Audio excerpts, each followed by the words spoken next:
Straw Bro Sports Show here. Big Bro Ken, Little Bro Drew. It is 2-2 at the end of this second round of this USASA Amateur Cup. Akron City tied the game up twice. Once with a nice shot from Sam Sarver, the second one with a great rebound finish from Kingsford. What has been the difference in the second half?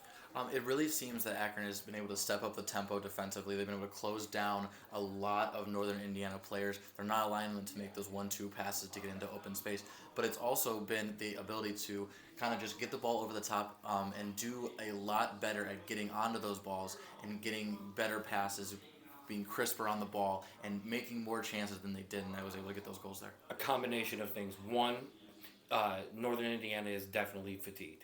There's definitely some fatigue showing on their end. The subs by Akron City FC have been on point by Coach Horvath.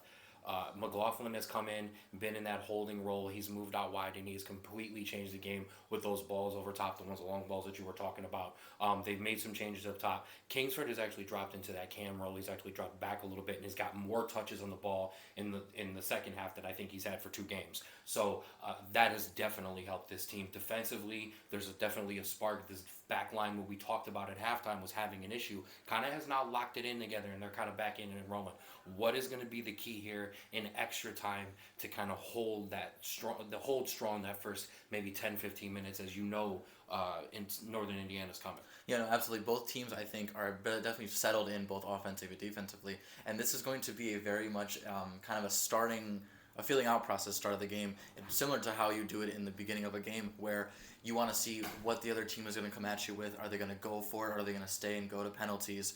And you're going to have to just adapt either way. I think, honestly, you sit back, you see what comes at you, and you adapt accordingly, because I don't think you want to get caught on the wrong foot, especially with only two 15-minute halves. No, not at all, and especially when you've been playing from behind for a majority of the game. So I want to see Akron City FC go for it, but I want to see it in a contained way, kind of the way they were playing at the end of at the end of regulation here. And then we'll see what happens. So we will talk to you whether it's at the end of extra time or at the end of penalties here on the Strong Bro Sports Show.